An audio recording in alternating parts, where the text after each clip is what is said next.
2019 Honda Odyssey. So I'm getting ready to fill this one up, and I did not get to see whether this was an aftermarket or an OEM condenser.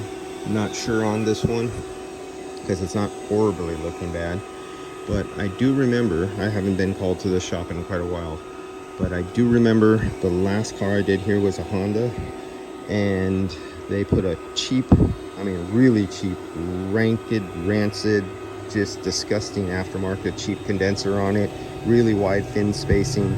Even the machined fittings didn't look that good, and they used it, and I warned them and I told them about it, and it was a YF vehicle, and I filled it up and it passed all the leak tests under vacuum under pressure during running. About 2 or 3 months later, the customer called up and said they don't have air conditioning. Somebody looked at it and they were like 300 or 400 miles away, and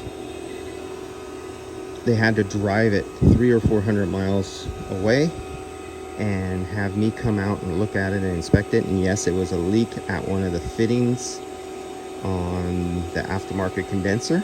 So I charged them for my inspection fee. That was $185. Now remember, this was a YF refrigerant vehicle. They already paid like $400 or $500 to have it charged. Now it's coming back a few months later because I warned them about not using that cheap aftermarket condenser, and they said, well, we're doing it anyway. Okay, that's your problem, not mine. And then it leaked. So that customer is out of, now mad, lives 300 or 400 miles in a really hot place, came all the way back down here to be told it needed a condenser. Well, they couldn't get a condenser right away for that car. The customer had to wait. I don't know if they had to leave or come back for 2 or 3 days from them getting a condenser. Then they had to rip apart the front of the car, put in the new condenser, then they had to call me back out there. I go back out there and said, this is an aftermarket condenser, why didn't you get it originally? They go, oh, it costs more. Okay, but didn't you just put in another one that was aftermarket like the other one? Oh, that's all we're going to pay for. Okay, that's your choice again. So they did it. Guess what? Customer left. A couple months later, had the same problem again. Now, how stupid can stupid be? If you run into a wall and you get a bloody nose, do you turn around and run into a wall and do stupid all over again? Okay, so now they're going to go on time number 3, the third time they got the original equipment condenser, put it on there, paid me all over again. They had to pay that $185 inspection fee to prove that that was the part on there. And this time it was at a tube on the condenser. It wasn't at the fitting. It was like at the weld at one of the tubes where the headers go in. Just bad manufacturer, aftermarket.